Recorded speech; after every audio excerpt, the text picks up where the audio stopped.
2024 లేదా 25లో డిగ్రీ లేదా బీటెక్ చదివారా? సాఫ్ట్‌వేర్ జాబ్ కోసం ఎదురు చూస్తున్నారా? అయితే కోడ్ జ్ఞాన్ 100 డేస్ కోర్సులో చేరండి. జాబ్ సాధించండి. నమస్కారం సార్. నమస్తే. సార్, రిలేషన్‌షిప్‌లో ఈ మధ్య కాలంలో మనం చూస్తే ఎక్కువగా చాలా తొందరగానే డివోర్స్, బ్రేకప్స్ మనం వింటూ ఉన్నాం. అండ్ ప్రతి విషయానికి కూడా ఆడపిల్లకి తల్లితో షేర్ చేసుకోవడం మనం చూస్తూ ఉన్నాం. అండ్ ఏ విషయమైనా కూడా రిలేషన్‌షిప్‌లో ఏదైతే జరుగుతూ ఉంటుందో భార్యాభర్తల మధ్య తల్లితోనో, తండ్రితోటో షేర్ చేసుకుంటూ ఉంటారు. అసలు మనం ఒక్కసారి ఆలోచిస్తే తల్లిదండ్రుల ప్రభావం భార్య మీదైనా, భర్త మీదైనా వాళ్ళ రిలేషన్‌షిప్‌లో అనేది ఎంతవరకు ఉండాలి? అలా వాళ్ళ ప్రభావం ఎలాంటి ఎఫెక్ట్‌ని క్రియేట్ చేస్తుందంటారు? చాలా ఇంపార్టెంట్. నేను మాట్లాడే దాంట్లో ఫస్ట్ డిస్క్లైమర్ ఏంటంటే అబ్యూజివ్ అయితే తప్ప, అంటే కొడుతున్నాడు, తాగేసొచ్చి కొడుతున్నాడు, డ్రగ్స్ ఇలా ఉంటే తప్ప జనరల్ రూల్స్ చెప్తున్నా. ఓకే. ఫస్ట్ వచ్చేసి ఒక్కసారి మ్యారేజ్ అయిపోయాక తల్లి తండ్రి కూడా సెకండరీ. ముందు వీళ్ళిద్దరే. వైఫ్ అండ్ హస్బెండ్ మధ్యలో ఏ తల్లి తండ్రి దూరకూడదు. చాలా ఇంపార్టెంట్. 1 అన్లెస్ అది అబ్యూజివ్ అయిపోయి కొడుతున్నారు, లేకపోతే ఏదైనా కొట్లాట్లు అవుతున్నాయంటే తప్ప జనరల్ విషయాలలో అసలు ఇన్వాల్వే కాకూడదు. ఓకే. ఏదైనా ఇంట్లో గొడవ జరిగిందంటే నువ్వు తేల్చుకుని ఫోన్ చేయమ్మా, అంతే. అది చాలా ఈజీ అండ్ సింపుల్గా దాన్ని అక్కడితో బ్రేక్ చేయొచ్చు. ఇది 1. సెకండ్, చెప్పుకునే ఆ స్పేస్ ఇవ్వాలి. ఒకవేళ నిజంగా లోపల ప్రాబ్లం అవుతుంది అంటే మా అమ్మ నాన్నకు చెప్తే నన్నే తిడతారు అనేటట్టు కాకుండా ఆ స్పేస్ ఇవ్వాలి. నెక్స్ట్ వచ్చేసి ఒకవేళ తల్లిదండ్రుల ఇన్వాల్వ్మెంట్ ఎక్కువ అవుతున్న ఫ్యామిలీస్లో గొడవలు ఎక్కువ అవుతాయి, ప్రొలాంగ్ అవుతాయి. మా దగ్గరకు వచ్చిన కేసెస్లో అయితే చాలా ఊరికే వాళ్ళ అమ్మ దగ్గరికి వెళ్ళిపోతుంది, మాట్లాడితే వాళ్ళ అమ్మ దగ్గరికి వెళ్ళిపోతుంది. అండ్ వాళ్ళ సైడ్ ఎలా ఉంటుందంటే మా నాన్న లేరు, నాకు మా అమ్మ ఒక్కరితే ఉంది, ఆమెను నేను చూసుకోకపోతే ఎలాగా. చూసుకోవడానికి మొత్తం వెళ్ళిపోయి వాళ్ళ ఇంట్లో ఉండడానికి కూడా చాలా డిఫరెన్స్ ఉంటుంది.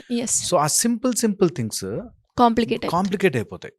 Unnecessary over emotional because of ఈ మీడియా వల్ల కావచ్చు, లేకపోతే చెప్పుడు మాటల వల్ల, లేకపోతే ఇలా ఉండాలి అనుకోవడం వల్ల తల్లిని చూసుకోవద్దా అండి అని రోజంతా తల్లి దగ్గరే ఉందనుకో, మరి హస్బెండ్ ఏమవుతాడు? అవును. ఆర్ వైఫ్ ఏమవుతుంది? పోనీ హస్బెండే ఎవరైనా అలా చేస్తే, ఇప్పుడు హస్బెండ్ నాకు మా అమ్మ ఇంపార్టెంట్, నేను మా అమ్మ దగ్గరికి వెళ్ళిపోతా అన్నాడు అనుకోండి, అది ఫ్యామిలీలో ప్రాబ్లమే. సో అందుకని ఎప్పుడు కూడా parents are second. First marriage అయిపోతే వీళ్ళిద్దరూ ఒక టీం, అది చాలా ఇంపార్టెంట్. దీంతోపాటు ఎప్పుడైనా అలాంటి కమ్యూనికేషన్ గ్యాప్ వస్తే ఇద్దరిని సాటిస్ఫై చేసే మెథడాలజీ కనుక్కోవాలి. అంటే యూ స్టే నియర్ బై, నేను ఇక్కడ ఉంటాను, మా ఫ్యామిలీ ఉంటుంది, నీకు ఎప్పుడు కావాలన్నా ఐఎమ్ రెడీ టు కమ్. అలాగా మనం ఈజీగా దాన్ని మాడిఫై చేయొచ్చు. ఒకవేళ కలిసి హ్యాపీగా ఒకే చోట ఉండగలిగితే నథింగ్ లైక్ ఇట్. కానీ దూరంగా వెళ్ళిపోయి ఇద్దరు వైఫ్ అండ్ హస్బెండ్ సపరేట్గా ఉండడం స్టార్ట్ చేసిన రోజున అన్ని కాంప్లికేషన్స్ స్టార్ట్ అవుతాయి. So never get separated no matter what. Okay. తర్వాత ఎప్పుడైనా అన్నెసెసరీ సజెషన్ వస్తూ మీ మీ ఆయనతో నువ్వెందుకు అవసరం లేదు, నీకేం కర్మే, అట్లాంటి మాటలు వస్తే అలా అనకు, ఈజ్ మై హస్బెండ్, ఎలాగైనా టుగెదర్ ఉండాలి, మేము వర్కౌట్ చేసుకుంటాం అని చెప్పడం ఒక ఐడియల్ థింగ్. అది చేయగలగాలి. అట్ ద సేమ్ టైం ఇద్దరు అర్థం చేసుకోవాలి. వైఫ్ అండ్ హస్బెండ్ ఇద్దరు కూడా, పేరెంట్స్ ఉంటారు, వాళ్ళ ఇన్వాల్వ్మెంట్ ఉంటుంది, వాళ్ళు మన మంచి కోసం చాలా చెప్తుంటారని. కానీ 99% మా దగ్గరకు వచ్చేవి అంటే ఫైట్ చేసుకునే, గొడవలు చేసుకునే కేసులో మా అమ్మాయి చాలా మంచిది, లేదా మా అబ్బాయి చాలా మంచోడు, ఆమెనే టార్చర్ పెడుతుంది లేదా వాడే టార్చర్ పెడతాడు, ఇదే మైండ్ సెట్తో వస్తారు. ఇంకా మాట్లాడుకునే ఛాన్స్ కూడా ఇవ్వరు. అంటే దాన్ని ఎలా కంక్లూడ్ చేసుకుందాము, ఎలా దాన్ని సెటిల్ చేద్దాము అనే దాంట్లో ఉండరు. నేనింత చేశాను, నేనంత చేశాను, నేనింత చేశాను, నేను చేశాను. నిజంగా అలా చేసేవాళ్ళు ఉంటారు. వేరు మొత్తం డ్రైన్ అవుట్ చేసేసి అన్నీ తీసుకుని, అన్ని హెల్ప్లు తీసుకుని 24 hours వాళ్ళతో ఉండి స్పెండ్ చేయని వాళ్ళు ఉంటారు.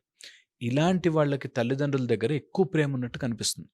మా అమ్మ నాన్న నన్ను బాగా పెంచారు, చాలా బాగా చూసుకున్నారు, ఇతను ఇట్లా చేస్తున్నాడేంటి అనే దాంట్లో ఒక్కసారి ఇలా కంపారిజన్ రాగానే యూ ఫీల్ పేరెంట్స్ దగ్గర ఉండడమే బెటర్, అక్కడికి వెళ్ళిపోతే హ్యాపీగా ఉంటుంది, నన్ను ఎవరు జడ్జి చేయరు అనే దాంట్లోకి వెళ్ళిపోతారు. సో వైఫ్ అండ్ హస్బెండ్ మధ్యలో పేరెంట్స్ ఇన్వాల్వ్మెంట్ షుడ్ బి ఎంత మినిమల్ అయితే అంత బెస్ట్. నెక్స్ట్ వచ్చేసి వైఫ్ అండ్ హస్బెండ్ మధ్యలోకి ఫైనాన్షియల్ ఆఫ్ పేరెంట్స్, అంటే మేము ఆల్రెడీ అమౌంట్ ఇచ్చాము కదా, ఆర్ ఇంకా అమౌంట్ రావాలి కదా అనే దాంట్లో గొడవలు అవుతాయి. డబ్బు వచ్చిన చోట అక్కడంతా గొడవలు. కంపల్సరీగా మనీ మనీ మనీ అనే చోట గొడవలు అవుతుంటాయి. ఈ గొడవలు అయినప్పుడు షుడ్ బి క్లియర్ దట్ నేనింతే, నాకు ఇంతే ఇస్తాను, ఇది ఫినిష్. ఇంక ఎవ్రీడే ప్రాసెస్ లాగా పెట్టుకోకూడదు. End it up. ఓకే. ఇంకా కావాలనుకుంటే పిల్లల కోసం ఇచ్చేసినా పర్లేదు కానీ దాన్ని మీరు ప్రొలాంగ్ చేస్తూ పోకూడదు. ఇవ్వగలను, ఇవ్వలేను అంతే. లేదా ఇస్తానంటే ఇచ్చేసేయాలి. ఆపుకుని ప్రొలాంగ్ చేయడం వల్ల చాలా ఇబ్బందులు అవుతాయి. సో ఇది third and most important point. వీళ్ళిద్దరికీ స్పేస్ ఇచ్చినప్పుడు ఆ స్పేస్లో పేరెంట్స్ టైం ఉండకూడదు. ఇది చాలా చాలా ఇంపార్టెంట్. నువ్వు అడుగు, మీ ఆయన్ని అడుగు అని చెప్తే ఈ అమ్మాయి ఇంటికి వెళ్ళాక 24 hours మా అమ్మని అట్లా అన్నావంట, మా నాన్నని ఇట్లా అన్నావంట, మా నాన్న ఇట్లా అన్నాడు, అమ్మ ఇట్లా అన్నావంట అని వీళ్ళ పర్సనల్ టైంలో తల్లిదండ్రులు ప్రత్యక్షంగా లేకపోయినా మాటల ద్వారా తల్లిదండ్రులే వస్తారు. మీ అమ్మ ఏం చేసింది, మీ అమ్మ ఏం చేసింది. ఈ రెండు డిస్కషన్ వచ్చినప్పుడు ఏదోసారి మీ వాళ్ళు అలా చేయలేదా అని వస్తుంది, మా వాళ్ళని అంటావా అని గొడవలు స్టార్ట్ అవుతాయి. నీకు మా అమ్మ నాన్న ఇంపార్టెంట్ కాదా, నాకు మా అమ్మ నాన్న ఇంపార్టెంట్ కాదా. ఎప్పుడు ఇది వచ్చినా సరే నేను 100% చెప్తాను, డైరెక్ట్గా చెప్పలేం కానీ మీరు ఎంత తల్లిదండ్రులు ఎంత గొప్పవాళ్ళైనా సరే మీ ఇద్దరు మ్యారేజ్ చేసుకున్నాక యూ బోత్ ఆర్ టుగెదర్. ఇందులోకి మీ ఇద్దరి మధ్యలోకి వాళ్ళ డిస్కషన్స్, నువ్వు మా అమ్మ నాన్న ఎంత మెచ్చుకోవాలి, నువ్వు మా అమ్మ నాన్న ఎంత గొప్పగా చూడాలి, ఇలాంటి డిస్కషన్స్ రాకూడదు. చాలా చాలా అనర్థాలకు దారితీస్తుంది. చాలా అనర్థాలు. పేరెంట్స్ కూడా అది ఎక్స్పెక్ట్ చేయకూడదు. నేను చూశాను ఒక లేడీని, కోడలు అనగానే ఆమె అట్లాగే ఉండాలి, మా వాడు అట్లాగే చూడాలి, రోజు ఆయన తిన్నాకనే, ఆయన ప్లేట్ కడిగేసినాకనే నువ్వు తినాలి, ఈ టైప్లో పిచ్చి రూల్స్ అన్నీ పెట్టి మొత్తం అంతా స్పాయిల్ చేస్తారు. ఆ మాత్రం ఉండద్దా, ఆ మాత్రం ఉండద్దా, ఆ మాత్రం ఉండద్దా అని చెప్పి లేనిపోయి ఇది మా ఆచారం, ఇది మా కల్చర్ అని ఏదో చెప్తారు. అసలు ఉండదు, అసలు నిజంగా ఆచారం ఉండదు, ఏముండదు, కానీ అట్లా చెప్తారు, మా ఆయన తిన్నాకే తినాలి నువ్వు. ఈ టైప్లో చెప్పేవాళ్ళు నిజంగా అలాంటి తల్లి అలాంటి తండ్రి ఉంటే పిల్లల బ్రతుకులు నాశనం అయిపోతాయి. నిజంగా మధ్యలోకి దూరి ఏమో అన్నెసెసరీ రూల్స్ అన్నీ చెప్పి చెప్పొద్దా చెప్పొద్దా చెప్పొద్దా అంటూ అన్నెసెసరీవి వాళ్ళ మధ్యలో గొడవలు అవుతున్నాయని తెలుసు కూడా మళ్ళీ బయటకు మాత్రం నేనెంత ప్రేమగా ఉన్నాను, మీరిద్దరూ మాకు 2 కళ్ళు లాంటి వాళ్ళు, మీకోసమే కాదు మేము బతికేది అంటారు. ఆ గొడవని అర్థం చేసుకుని పేరెంట్స్ స్లోగా లెట్ దెమ్, వాళ్ళు ఒక సర్వైవల్లోకి వెళ్తున్నారు, లెట్ దెమ్ సర్వైవ్, ఏమన్నా కావాలంటే మనం సపోర్ట్ ఉంటాము అనేది చాలా చాలా ఇంపార్టెంట్. అండ్ ఇటు సైడ్ ఆపోజిట్లోకి వస్తే ఒక పేరెంట్ మిగిలిపోయి ఒక పేరెంట్ లేక ఉండేసరికి ఎక్కువ ప్రేమ ఉంటుంది. అరే ఫాదర్ లేడు, అమ్మ ఒక్కరితే ఉంది, అందుకని ఆమెను చూసుకోవాలి అనే దాంట్లో వస్తుంది. ఆ మోడ్లో ఉండడం చాలా మంచి అలవాటే, బట్ కానీ అది నీ at the cost of your husband అయిపోయి, నీ ఫ్యామిలీ అయిపోయి, స్ప్లిట్ అయిపోయేలా రాకూడదు. అవును. ఓకే. సో అందుకని దాని బెస్ట్ సొల్యూషన్ ప్రాబ్లమ్స్, అందుకే మనకి ధర్మ సందేహాలు అంటారు. ధర్మం ఉంటుంది, అందులో సందేహం ఏంటంటే ఇప్పుడు ఎలా డీల్ చేయాలి, దానికి తెలివి వాడాలి. దానికే బ్రెయిన్ ఇచ్చాడు దేవుడు. దేనికి నీకు ఇంటెలిజెన్స్ ఇచ్చాడంటే ఎంత ట్రై చేసినా ఒక ధర్మ సందేహం వస్తుంది, ఎంత ట్రై చేసినా. అండ్ అందులోంచి మనం ఎలా సార్ ఇప్పుడు ప్రాబ్లం మీరు అన్నట్టుగానే రిలేషన్షిప్లో అయినా లేదంటే చదువు విషయంలో అయినా డైలమా అంటే Absolutely. అసలు ఇది ఇటా ఇది వెళ్ళాలా అటు వెళ్ళాలా, ఇది కరెక్టా అది రాంగా, ఇది ఉంది చూడండి సార్, ఎలా మనం డీల్ చేయాలి, ఎలా ముందుకెళ్ళాలి? ఈజీగా చెప్తాను, సింపుల్ పాయింట్. ఫస్ట్ వచ్చేసి ఏ డెసిషన్ తీసుకున్నా కాన్సిక్వెన్స్ ఉంటుంది. ఇదే అదా ఏదైనా తీసుకున్నా ఒక దానికి తగ్గ ప్రైస్ పే చేయాలి. సపోజ్ నువ్వు అమ్మ వద్దు, నేను ఓన్లీ నా మొగుడుతో ఉంటాను అనుకున్నావు అనుకో, దీనికి తగ్గ ప్రైజ్ అమ్మ పే చేయాలి. నువ్వు లేదు నాకు మొగుడు ఏమైపోయినా పని, నా తల్లి నన్ను కన్నది, నా తల్లి ముఖ్యం అని వెళ్ళావు అనుకో, నీకు దాని కాన్సిక్వెన్సెస్ ఉంటాయి.